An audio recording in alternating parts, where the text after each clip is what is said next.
El otro día hablando con un directivo de un colegio privado me dice, no sabes la morosidad que hay en los pagos en la cuota del colegio. Yo creo que hay morosidad en pagos de un montón de cosas en los últimos tiempos, pero hablando y centrando la conversación en esto, estoy en contacto con Martín Zurita, que es secretario ejecutivo de la Asociación de Institutos de Enseñanza Privada de Argentina, para analizar la actualidad del sector durante el año pasado, que registró un incremento en el nivel de la morosidad y también cómo viene este año. Martín, buenas tardes, ¿cómo le va? Sebastián Shapiro lo saluda aquí en Duplex, en LU2 de Bahía Blanca. Hola. Gracias por atenderme. No, por favor, hola Sebastián. Escucho un poco entrecortado. ¿Ustedes me escuchan bien? Lo escucho perfecto, Martín. ¿Ahora cómo me escucha? Bárbaro. Ahora te escucho mejor. Bárbaro. Martín, la morosidad, ¿cuándo se empezó a registrar y en qué niveles porcentuales y también en qué niveles de montos? Porque claramente hay colegios privados que pagan distintos aranceles mensuales según la institución. Sí, efectivamente. El promedio del año pasado respecto a la morosidad nos dio un 9%.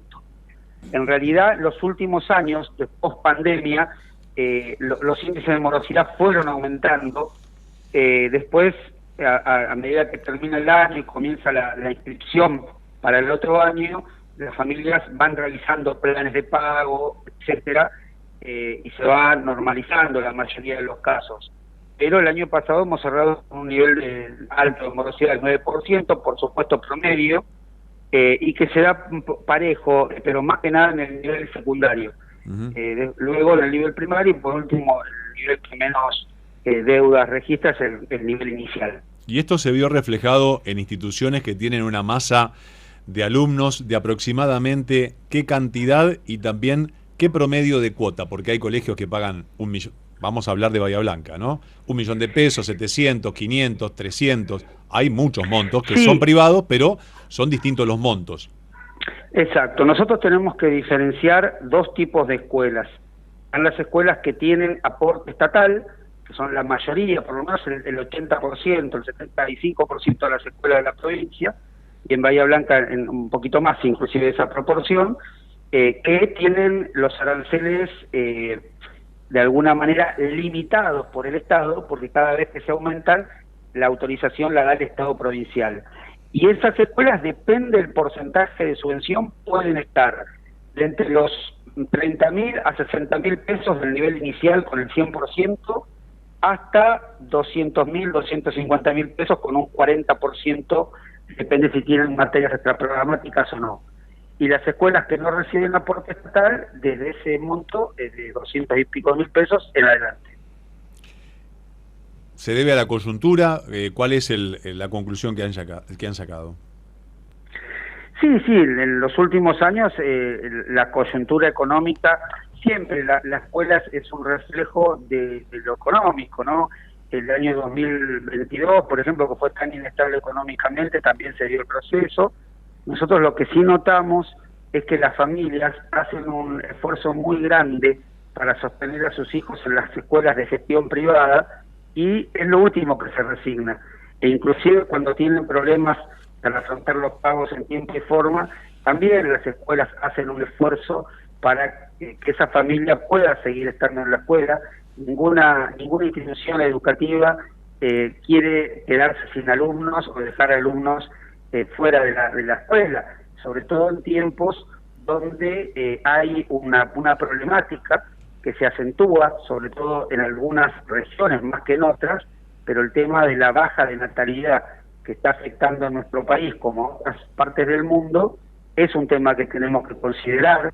En el sistema educativo en los últimos 4 años hay 300.000 alumnos menos que ingresaron al sistema, tanto en escuelas de gestión estatal como privada, con lo cual esta tendencia que va a ir creciendo va a hacer que nuestras escuelas tengamos que reconvertirnos, reestructurar, porque hoy están pensadas para una cantidad determinada de alumnos, para una determinada cantidad de personal, y con el tiempo esto va a cambiar, por lo tanto va a cambiar la realidad de nuestras escuelas.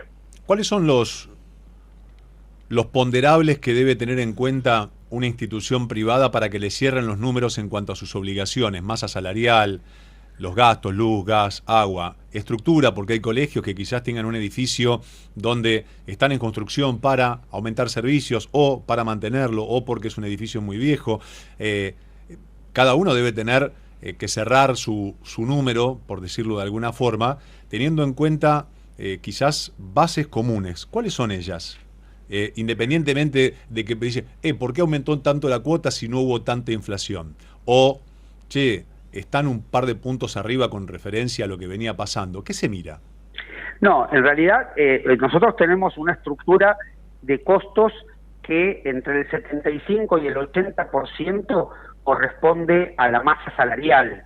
Una escuela, a diferencia de las escuelas somos pymes, pero a diferencia de otras pymes, bueno, tenemos por empezar un servicio muy diferente y por otro lado tenemos una cantidad muy importante de empleados. Si vos te fijas en otras pymes, bueno, los empleados rondan 10, 15, 20, lo sumo 3, 4, 5. Nosotros tenemos de 100 personas para arriba, salvo que seas un único jardín que podés tener 10, 15 empleados, pero generalmente las escuelas que tienen los 3 niveles tienen un nivel muy alto de empleados. El costo laboral tiene que ver con la mayor parte de ese 100% que tiene como costo operativo una escuela. Y después tiene que ver con los servicios de luz, de gas, de agua, que se han cuadriplicado en el último tiempo su valor, el mantenimiento, ¿no? Son edificios que son recorridos por muchas personas, que tienen muchas normas de seguridad, y está bien que así sea, pero bueno, hay que mantener esto y por lo tanto también eso entra en la estructura de costos de las instituciones educativas. Tal cual. Así está el panorama. Esperemos que mejore y que también las personas, por supuesto que lo último que va a resignar es la educación de cada uno de sus hijos, y en mayor o menor medida creo que ambas partes se ponen de acuerdo. ¿Les ha pasado de decir tengo una morosidad de alguien que no pagó durante, no sé, 8 meses y tener que reunirse y decir no queremos, o sea, la institución privada tiene la potestad, si hay una morosidad muy grande, de decir, mire, si no puede afrontar la cuota, vamos a ofrecerle la alternativa de cambiar a la persona de colegio, o tiene que haber una conversación y esto no puede ser? ¿Qué dice la ley? O acá no hay ley, sino es un acuerdo entre partes. No, los padres cuando ingresan a una escuela privada firman un contrato, y ese contrato tiene derechos y obligaciones. Entonces, una de las obligaciones es el pago en cuotas porque en realidad el arancel el contrato es anual, pero el pago de cuotas se hace en forma mensual. Durante el año, si una familia tiene problemas, la escuela no es que lo puede sacar al alumno porque no paga. No, el alumno termina la escolaridad en la institución, y bueno, para el otro año sí la escuela tiene el derecho de admisión por el tema de no cumplimiento del contrato educativo, ¿no?